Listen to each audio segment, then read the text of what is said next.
Hello students. तो आज mathematics में हम लोग शुरू कर रहे हैं remainder and factor theorem. Remainder and factor theorem बड़ा ही इंटरेस्टिंग और आसान चैप्टर है, लेकिन इसके लिए आपको बस एक बेसिक समझना है। हम सभी लोग डिवीजन जानते हैं और ये भी जानते हैं जब हम एक नंबर को दूसरे नंबर से डिवाइड करते हैं तो वो या तो कंप्लीटली डिवाइड हो जाता है या नहीं होता है, यानी कि रिमाइंडर बचता है या नहीं बचता है। हम ये लॉजिक बचपन से अरिथमेटिक में पढ़ते आए हैं, लेकिन इसको जब हम अलजेब्रिक वे में सॉल्व करते हैं तो अप्लाई नहीं कर पाते हैं, तब हम कंफ्यूज हो जाते हैं। तो before starting the remainder and factor theorem clearly, हम आपको सबसे पहले एक छोटा सा बेसिक एग्जाम्पल बताते हैं जिसके थ्रू आपके दिमाग की सारी खिड़कियां खुल जाएंगी और आप इंटरेस्टिंग वे में रिमाइंडर एंड फैक्टर को कोरिलेट कर लेंगे उस मैथमेटिकल एनालिसिस से। तो देखिए, आपके सामने एक नंबर ले लिया गया 12 और कहा गया 4 से डिवाइड कर दीजिए। अब आप आराम से उसे कह देते हैं सर 4 3 12 होता है। तो 4 से 12 को डिवाइड किया तो आपको मिल गया 3 और आपने लिख दिया 12 और यहां पे ये लिख दिया 0। ये मैं क्या सिखा रहा हूं आपको? ये तो बहुत ही सिंपल सी डिवीजन है। यस, पर आप देखते हैं कि जब आप रिमाइंडर एंड फैक्टर थ्योरम अपने चैप्टर में करते हैं तब आप ये अप्लाई नहीं कर पाते हैं। यही तो अप्लाई करना है। सारे लोग पता नहीं क्या क्या अप्लाई करते रहते हैं, कुछ नहीं, सिर्फ ये लॉजिक अप्लाई करना है, डिवीजन का लॉजिक। तो देखिए, जब आपने 12 को 4 से डिवाइड किया तो 3 आपने यहां लिखा, 4 3 12 हो गया, ये परफेक्टली डिवाइड हो गया और रिमाइंडर आया 0। भाई इसको रिमाइंडर ही तो बोलते हैं, तो रिमाइंडर आ गया 0, नो प्रॉब्लम। तो इस कंडीशन में हम बोलते हैं this 4 is the factor of 12। बस ये सेंटेंस याद रखिए, this 4 has divided the 12 completely, so we are getting the 0 in here as a remainder, so 4 is the factor of 12। I think ये स्टेटमेंट समझ में आ गया। एक और तरीका लें, एक और एग्जाम्पल लें। अब की बार हम 4 से 14 का डिवीजन बनाएं। अगर हम 4 से 14 का डिवीजन बना रहे हैं तो क्या आएगा? 4 3 12, लेकिन यहां पे कंप्लीटली डिवाइड नहीं कर पा रहा है 4 14 को, तो रिमाइंडर बचेगा। कितना रिमाइंडर बचेगा? 2। तो आप देख सकते हैं यहां पे रिमाइंडर बच गया 2 और इस कंडीशन में हम कहेंगे 4 is not the factor of 12। ये मैंने क्यों पढ़ाया? यही तो कंक्लूजन निकालना है यहां पर कि अगर एक नंबर दूसरे नंबर को कंप्लीटली डिवाइड कर देता है तो वो नंबर उस दूसरे नंबर का फैक्टर होता है और रिमाइंडर उस कंडीशन में 0 आता है। लेकिन अगर एक नंबर दूसरे नंबर को डिवाइड नहीं कर पा रहा है कंप्लीटली परफेक्टली, तब हम कहते हैं वो नंबर उस दूसरे नंबर का फैक्टर नहीं है और वहां पे रिमाइंडर बचेगा। Now you have to apply the same logic in the polynomial, quadratic or any kind of equation given there। किस तरह से आइए उसको अब सीखते हैं। तो अभी आपको basic concept of the remainder and factor theorem समझ में आ जाएगा। एक हमने क्वाड्रेटिक इक्वेशन ले ली, कोई जरूरी नहीं है क्वाड्रेटिक इक्वेशन ही लें, यहां पे हम पॉलिनोमियल कोई भी ले सकते हैं, कोई भी इक्वेशन ले सकते हैं, पावर 3 पावर 4 पावर 5 व्हाटएवर। अब देखिए, जैसा कि हम एक सिंपल सा लॉजिक जानते हैं, अगर यहां पे हाईएस्ट पावर 2 है तो x की 2 वैल्यूज होंगी, x की 2 वैल्यूज होंगी। और आप नहीं जानते हैं तो सीख जाइए, अगर यहां पे हाईएस्ट पावर 2 है तो x की 2 ऐसी वैल्यूज होंगी जिससे ये पूरी इक्वेशन डिवाइड हो जाएगी कंप्लीटली और हमको रिमाइंडर मिलेगा 0। तब अब उन 2 वैल्यूज को बोलेंगे these 2 values are the factor of this equation। अगर यहां पे हाईएस्ट पावर 5 होती, x to the power 5 highest power होती, तब हमें x की 5 ऐसी वैल्यूज मिलती जिसके थ्रू इस इक्वेशन में उनको प्लेस करने पे हमको रिजल्ट 0 मिलता। तब हम कहते हैं वो 5 वैल्यूज, यानी कि there are the 5 factors of this equation जिसकी हाईएस्ट पावर 5 थी। ये लॉजिक आपको आई थिंक समझ में आता है। चलिए शुरू करते हैं। तो देखिए, fx is equal to 2x square minus 5x minus 7 लिखा हुआ है और आपने क्या किया, x इज इक्वल टू 3, एक वैल्यू ले ली, या कह सकते हैं x minus 3 is equal to 0, यानी कि हमने x की वैल्यू 3 लेकर इसमें यहां पे प्लेस करना है x की जगह पर।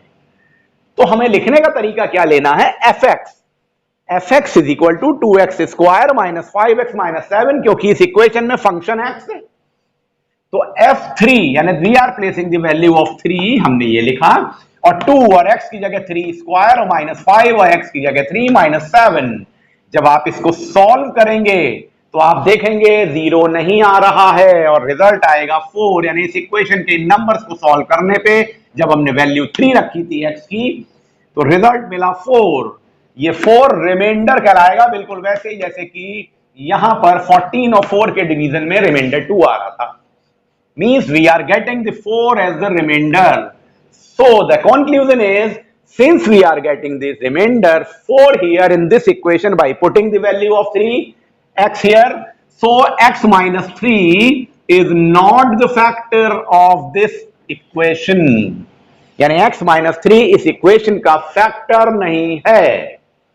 हो गया ना क्लियर? आइए अब देखिए, अगर हम x की वैल्यू -1 ले लें, x की वैल्यू कितनी ले ली, -1, या कह सकते हैं x plus 1 is equal to 0 ले ली, तो हम इस इक्वेशन में रखे हैं वैल्यू को -1। तो देखिए लिखेंगे f minus 1 is equal to 2 minus 1 whole square minus 5 bracket में -1 माइनस 7। इसको सॉल्व करेंगे तो आप देखेंगे आपको मिल रहा है 0, और अगर 0 मिल रहा है इसका मतलब जैसा यहां आपने देखा था कंप्लीटली डिवाइड हो गया, means remainder is 0, then we will say x minus 1 or x plus 1 is x is equal to -1 or x plus 1 is equal to 0 is the factor of this equation.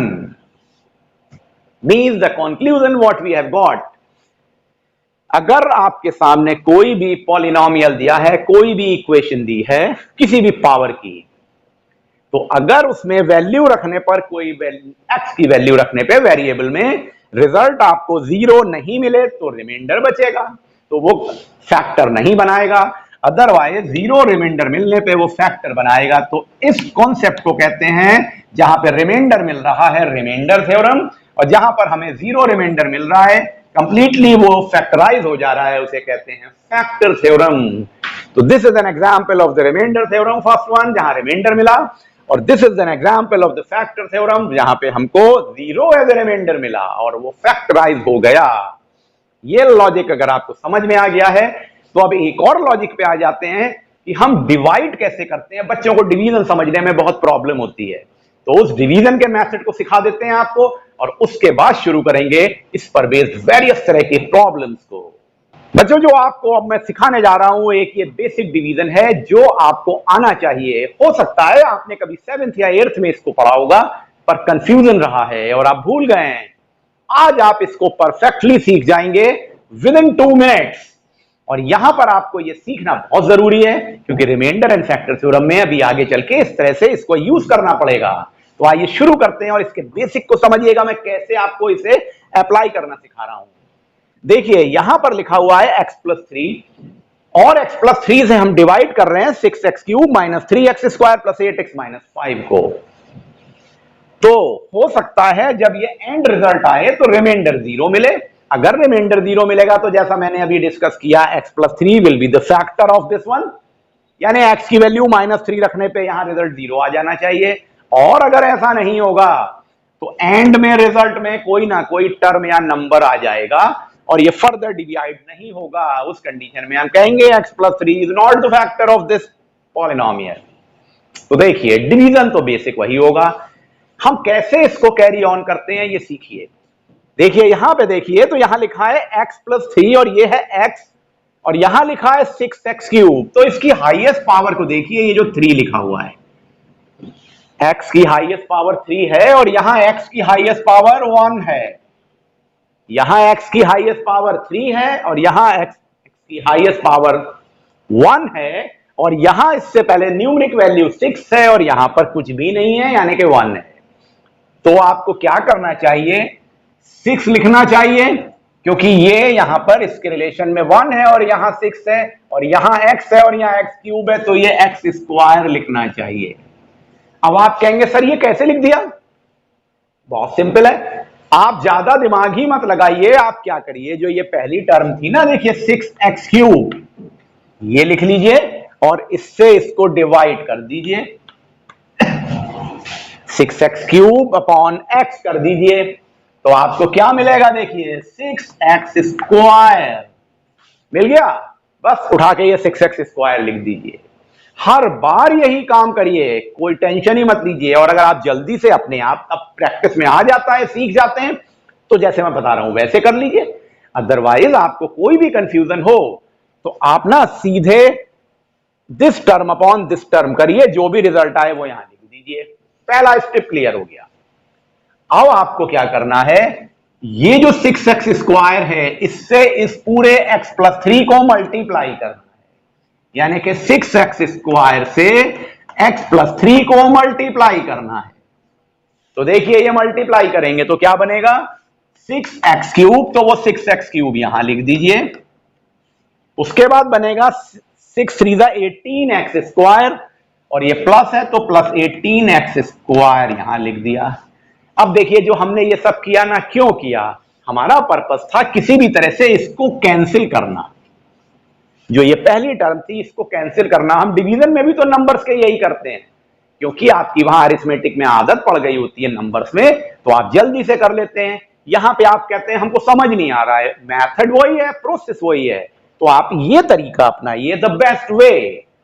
अब आपने इतना काम कर लिया, I hope आपका इतना clear हो गया। ये 2 स्टेप्स, एक लाइन खींचिए और देखिए इसको कैंसिल करने के लिए क्या करेंगे, ऑपोजिट साइन होने चाहिए ना, तो यहां पे प्लस है तो यहां पे भी प्लस है, तो यहां साइन चेंज करिए इसका। अब ये साइन चेंज हुआ तो ये भी चेंज होगा, ये प्लस है तो यहां माइनस होगा, यहां कुछ नहीं होगा क्योंकि इसके नीचे कुछ लिखा ही नहीं था, तो ये तो कैंसिल हो गया। अब देखिए ये माइनस और ये माइनस है, ये 18 है, ये 3 है, तो 18 और 3 21 अलॉन्ग विद द साइन आएगा, क्योंकि दोनों तरफ माइनस है, तो -21x² यहां बच गया।